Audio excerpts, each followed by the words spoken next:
The clanging alarm echoes through the cell block. It's 6 a.m. The sound is jarring, a harsh reminder of the reality that these men face every single day.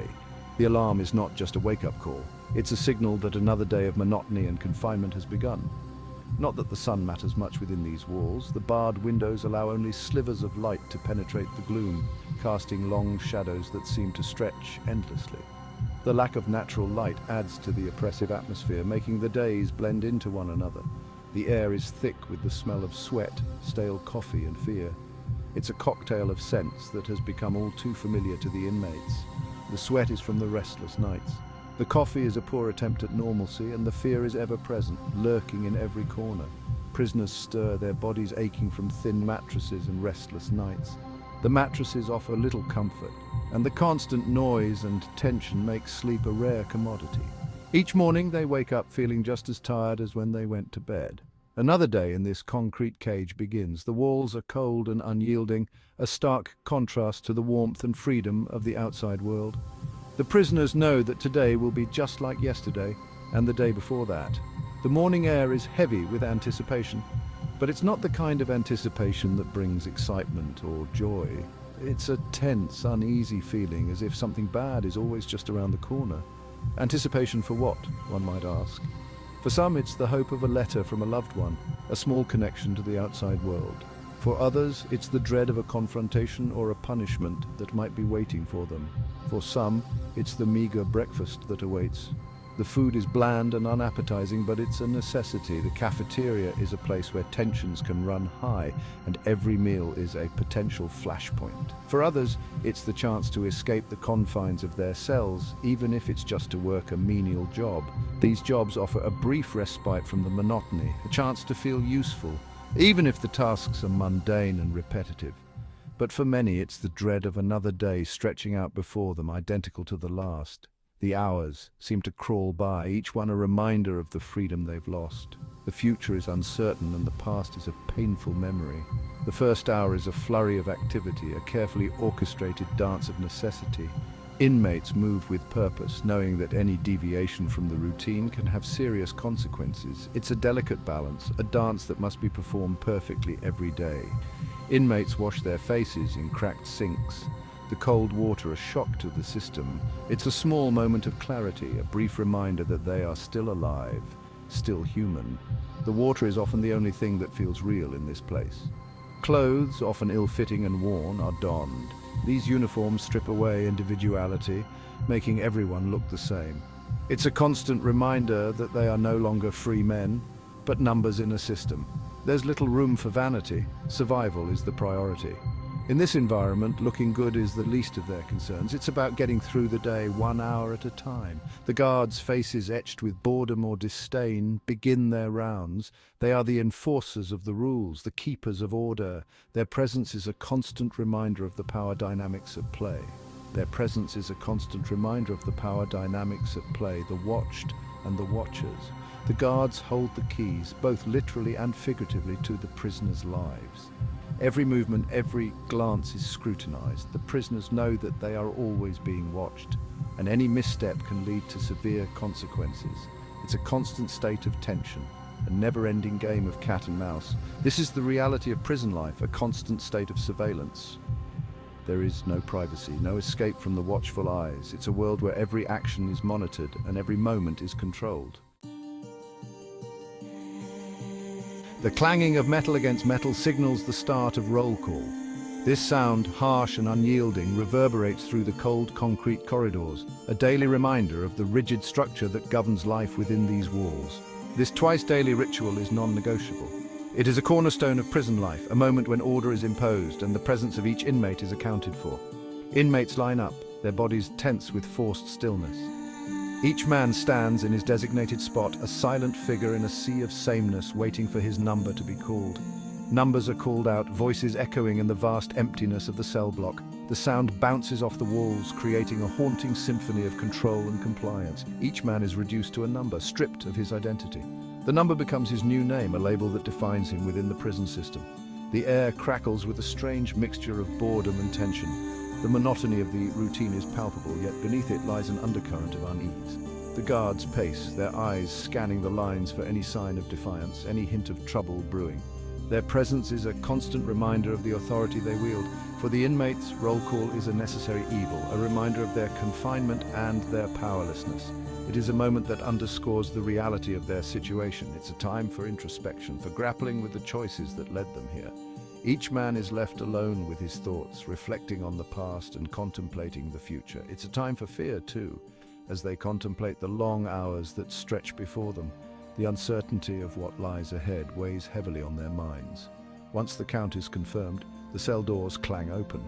This sound, though signaling a temporary reprieve, is a stark reminder of their captivity.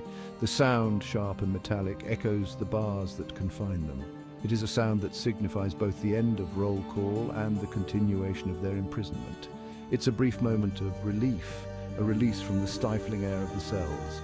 For a few precious seconds they can stretch their limbs and breathe a little easier, but this freedom is an illusion, for they remain trapped within the larger prison walls. The high walls and barbed wire serve as constant reminders of their confinement, and the brief respite is quickly overshadowed by the reality of their situation. Time moves slowly here, each minute stretching into an eternity. The days blend into one another, marked only by the rituals that define prison life. Roll call is just one of many routines that structure their days. From work assignments to meal times, every aspect of their lives is regulated and controlled. Yet within this rigid structure, bonds are formed. Inmates find ways to connect, to support each other, and to navigate the complexities of prison life together. They find solace in small acts of normalcy, whether it's writing a letter, reading a book, or engaging in a hobby. These moments of personal expression are vital for maintaining a sense of self, and always there is the hope of freedom. The dream of a life beyond the walls, a life where they are more than just a number. As the day ends and a new one begins, the cycle continues. Roll call will come again, a constant in the ever-changing landscape of prison life. The mess hall is a cacophony of noise and smells. It's a sea of faces, each etched with its own story of loss, regret, and anger. The food is bland, barely palatable, but it's fuel to endure another day behind bars. The line shuffles forward, a slow, agonizing crawl towards sustenance. The clanging of trays, the murmur of forced conversation, the ever-present gaze of the guards. These are the sounds of a prison breakfast. Grumbles about the food are commonplace, a shared experience that transcends gang affiliations and racial divides. But complaining is futile. This is prison, not a restaurant. You eat what you're given, and you're grateful for it. For some, this meager meal is a chance to connect, to share a joke or a whispered conversation. For others, it's a time for solitude, a chance to disappear into their thoughts and escape the oppressive reality of their surroundings. After breakfast, the day shifts into a routine of work or mandated programs. The morning meal is a brief respite before the structured activities of the day begin. Some inmates are assigned to prison jobs, cleaning, cooking, laundry. These tasks, though menial, are essential to the daily operations of the facility. These jobs offer a small wage, a chance to earn some privileges, and a welcome distraction from the monotony of prison life. For many, the opportunity to work provides a semblance of normalcy and a break from the relentless boredom. Others attend classes or workshops, GED prep, anger management, substance abuse counseling. These programs are designed to equip inmates with skills and knowledge that could be beneficial upon their release. These programs offer a glimmer of hope, a chance for rehabilitation, and a different future. They provide an opportunity for inmates to reflect on their past actions and consider a new path forward. But participation is often driven by a desire to reduce their sentence, not necessarily a genuine desire for self-improvement. The motivation behind attending these programs can be complex and multifaceted. The work is often tedious, the programs repetitive. Yet they serve a crucial role in maintaining order and providing a sense of routine. But they provide structure to otherwise empty days, a sense of purpose in a purposeless existence. The daily routine, though monotonous, offers a predictable rhythm to life behind bars. The minutes tick by slowly, each one an eternity. Time seems to stretch endlessly, with each second feeling like a minute and each minute like an hour. The guards, ever watchful, are quick to quell any sign of dissent. Their presence is a constant reminder of the strict rules and the consequences of breaking them. The threat of solitary confinement, the whole, hangs heavy in the air, a constant reminder of the price of disobedience. This looming punishment serves as a powerful deterrent, ensuring that most inmates adhere to the rules.